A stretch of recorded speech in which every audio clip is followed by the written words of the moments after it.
In this episode, we're going to hear 3 very weird and strange encounters. But before we get to the stories, I want to mention there are 2 new channels of mine that you should definitely check out. The first is Donovan Dread 2, where I release the same great content, just a little shorter in length. Then there's Dread Captures, where we analyze various encounters that were captured on video, that were sent in to us, or that are available online. So if you're digging my content, make sure to hit that subscribe button and I'll keep narrating these creepy encounters. Now let's get to the stories. Hi Donovan, I have kind of a different story for you. This happened last year when I was out behind my house. I live near Charlestown, West Virginia, and I have about 20 acres that's mostly wooded. We hunt on my property, and when I say we, I mean my 2 brothers and my dad. Also, sometimes my cousins come join us too. I mostly archery hunt, and this happened late fall of 2021 during archery. Now this day, I was out by myself. It was sometime in early November. Now let me preface this by saying that I love listening to Joe Rogan's podcast. I'm always listening to it when I work. And the reason I say that is because I remember this one episode where Joe was talking with someone about centipedes and how he was so freaked out by them. They were talking about a centipede killing a mouse, and how crazy it was. This was a while ago, maybe 2 or 3 years ago when I heard that episode. So my encounter happens when I'm in my tree stand. I've been there since early morning and there wasn't that much activity. Then I heard something small coming through the woods. It was a rabbit that just wandered below me, and he was eating some grass. He didn't even notice me from above. Then, about a minute later, I heard something else coming through the woods. This time, though, it sounded bigger. I was thinking that maybe it's a deer or bobcat or even a bear. It was making quite a bit of noise. Now, the leaves were mostly on the ground at this point in November, but not completely off the trees.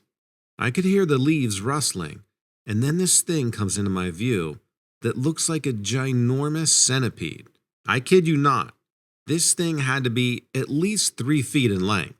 I've never seen anything like it before in my life. It's running probably about 15 miles per hour, which doesn't sound like much, but that's really fast for something that size moving through the woods. It came barreling around this tree and stopped. Then it lifted up the front part of its body, as to sense its surroundings. It could sense that rabbit that I saw. At this point, the rabbit knew something was there, because he could hear it. He was looking all alert, but he couldn't see this thing from where he was standing. This centipede-looking thing darted for the rabbit and grabbed it and ran off. It grabbed it with the front part of its body while it was running on the back part of its body. The strangest thing that I've ever seen. I don't understand what it was, how it got there, or if it's an invasive species. All I know is that I don't ever want to see that thing again. If it would bite you or sting you, I don't know, whatever those things do, I'm sure it would cause some serious pain. Lord knows I can't run that fast. It was like something out of an alien movie. It was scary as hell. Anyways, take care and thanks for reading my story.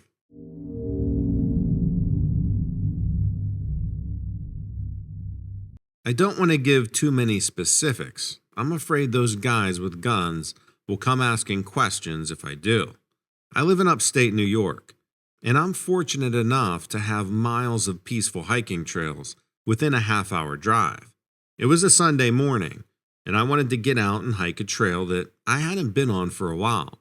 This particular trail was usually a little more crowded, so I avoided it, but it had some beautiful vistas, and I was in need of some soul-soothing after this week at work.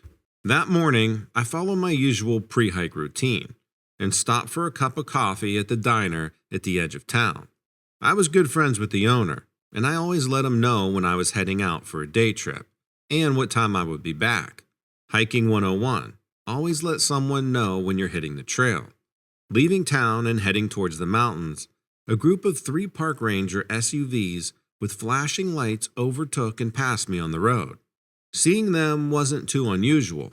After all, there are a lot of state parks in the vicinity, but they seemed to be in quite a rush. And I'm pretty sure they didn't have the standard National Park Service emblem painted on their vehicle anywhere. I had a 45-minute drive, so I put the news on to catch up on some recent events. I couldn't stomach more than 10 minutes of that, though. As soon as I killed the radio, I heard this noise coming from straight over ahead. I slowed down and poked my head out the window, looking up, and sure enough, there were two helicopters heading in the same direction that I was. Just great. Probably a missing hiker. I know it's selfish, and I'll admit it, but my only thought in that moment was, I hope they hadn't closed off the trail. I'd blown off plans with some coworkers so I could hike this trail, and if I drove all the way out here just to turn around, that would stink. When I finally got there, I parked in this small lot at the trailhead. I was relieved to see the path wasn't roped off, and there was only one car there, so I would have the trail basically all to myself. I heard the choppers once or twice after I'd gotten started, but I didn't see them again and they sounded pretty far off.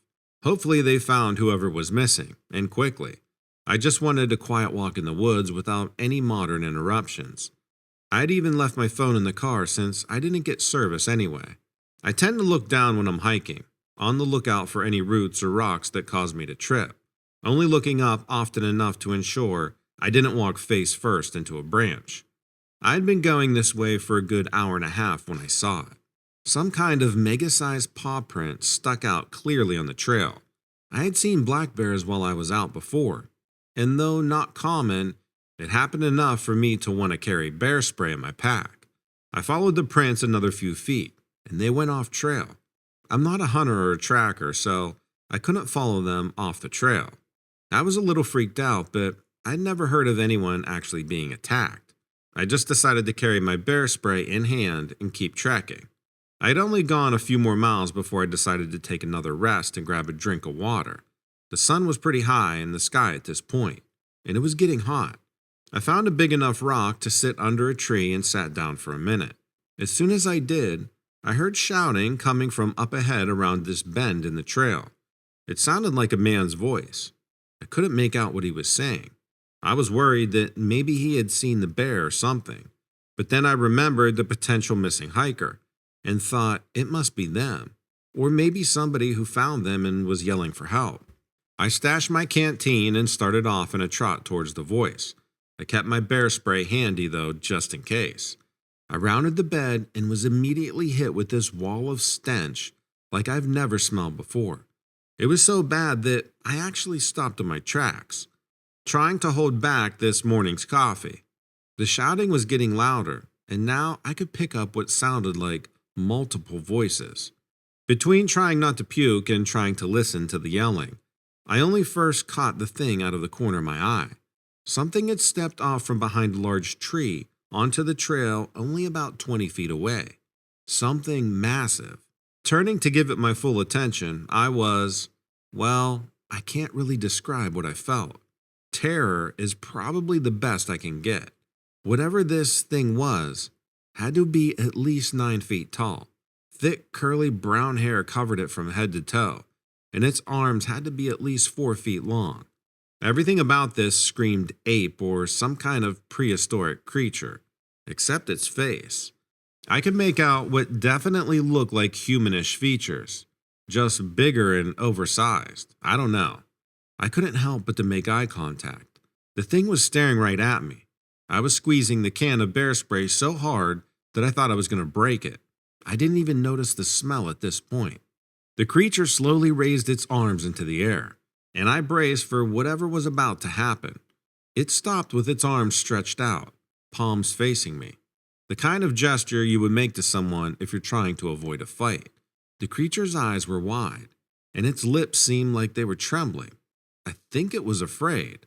Another shout came from close by up the trail. The look of terror passed this creature's face. It gave me one last look and then bolted off the path into the undergrowth.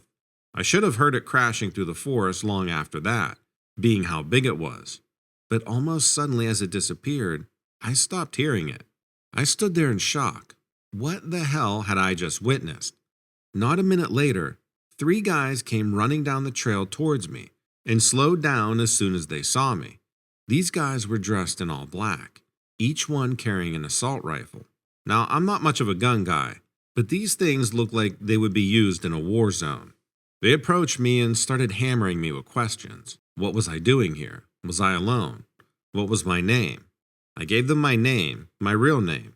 Looking back, I really wish I hadn't. But when you see something like I just saw, and then three armed men appear from nowhere and begin questioning you, you're really not thinking strategically. They told me that there was a bear attack nearby, and that I needed to turn around and leave the trail immediately. I had absolutely no objections. When we parted, I heard one of them say over the radio, "Civilian returning to the trailhead, ETA 90 minutes. I made it in 60.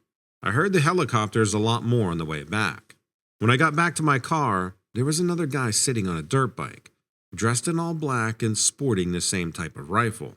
The other car was gone, and the guy didn't say a word to me. Just watched me as I got back in my Jeep and drove off. I got back home and just sat on the couch the rest of the day. I closed all the blinds too. I didn't even want to glance outside. I checked the local news a few days afterwards and never saw any mention of a bear attack. I asked around with a few trail vets that I knew, and one or two had heard the same rumors, but nothing concrete. I haven't been hiking since, not on that trail or any other. I think about that incident almost every single day. I remembered how scared that thing was, and how it could have ripped me apart too if it wanted to. I wonder if it got away. Honestly, I hope it did.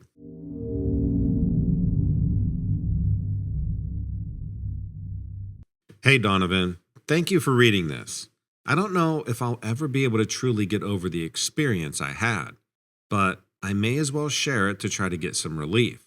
Earlier this year, honestly towards the beginning, I saw some unexplainable stuff. More specifically, an unexplainable entity. I say entity because truthfully, I don't know if there's any other way to describe what it was. It was so out there, but I'll start at the beginning. During the winter months, my family and I stay up at a lodge in Nebraska with my grandparents. It's kind of peaceful there most years, and I was having a nice time during the first few days. It was a week where there wasn't a ridiculous amount of snow. The weather was kind of letting up, a generally positive atmosphere. Then one night, out of absolutely nowhere, I experienced one of the most terrifying moments of my life. My room in the lodge is at the top, in the attic. See, I've always loved having that room, because there's this massive bay window that opens up, and when you climb out of it, you can actually sit on the roof and look at the stars. I did this all the time. So being on the roof was never intimidating for me or anything like that. So on this night, I'm doing my normal nightly routine of getting ready for bed. Everything is fine at first, until I hear this crazy loud buzzing. Buzzing as in bugs. But during the winter, there at least, there are hardly ever any bugs around. It's too cold. I'm sitting there then wondering where this sound could possibly be coming from. It's so intense that it sounds like it could be a swarm of some kind. I'm not someone who is particularly afraid of bugs, but with buzzing like that, anyone would be a bit creeped out. The rough bit was when I realized that the intensity of the buzzing was not a swarm. It was not coming from a large group of bugs, but rather one large bug monster thing. Our cabin is in a complex of similar ones, all set up in a row. Each is built in a similar style, and so each has a roof. I heard a loud slam sound on the roof next to mine. Slowly I turned, and I'm still coming to terms with what I saw. Standing there on the roof next to mine was the source of this buzzing. It stood probably about 5 feet tall, the height of a middle schooler, but that didn't make it seem less intimidating. It looked human-esque in shape, its limbs, but those limbs were covered in what looked like feathers or fur. Some kind of black material that was certainly not skin. It kept looking at me the whole time, making this noise, examining me. I was freaked. I wanted to scream, but I also was a bit frozen trying to process what it was that I was looking at. It had a face that was indescribable, almost as though it had no face at all. But what it did have were eyes. I see its eyes now. Every time I'm scared, every time I have a nightmare. They were red and they were massive. They were also reflective, You could tell since the moon was kind of bouncing off them. I wasn't quite sure what to do or how to react. So instead, I simply kept watching in hopes that it would eventually get bored and go away. But it didn't. I don't know how long we sat out there, but I can tell you that I nearly froze to death on how cold it was getting. I didn't want to move though. I couldn't. So for at least 10 minutes, we had this staring match. Then, like a miracle, it finally decided it was done looking at me. I had seen its wings laying against its body, nearly touching its feet with their length the whole time. I had wondered what they would look like outstretched or in flight, as scary as it was. I found that out when its wings became outstretched. The wingspan was something absolutely sickening, certainly more than the length of the creature's body. It was odd though, because unlike the rest of its features, the wings on it didn't look like traditional insect-like wings. Instead, they were like some impressive leathery material, certainly looking strong and not easily breakable. I wondered what the hell it was doing there and where it came from, but truthfully, I hope I never know. I watched it take flight, still making that sickening noise that makes me jump anytime there's a butterfly around me. It flapped around in a circle a few times, and I didn't know if it was trying to tell me something or if it was simply trying to show off. When it was out of my field of vision, only then I started climbing back inside. My hands and feet felt like they were totally numb. For the rest of the night, I just stood there inside at the bay window looking out, simultaneously trying to catch another glimpse and hoping I never saw it again. All at once, I was disgusted, elated, curious, and confused. I never did end up seeing it again. I've also never sat up there again on the roof. I'm afraid that if I do, I'll call it back somehow.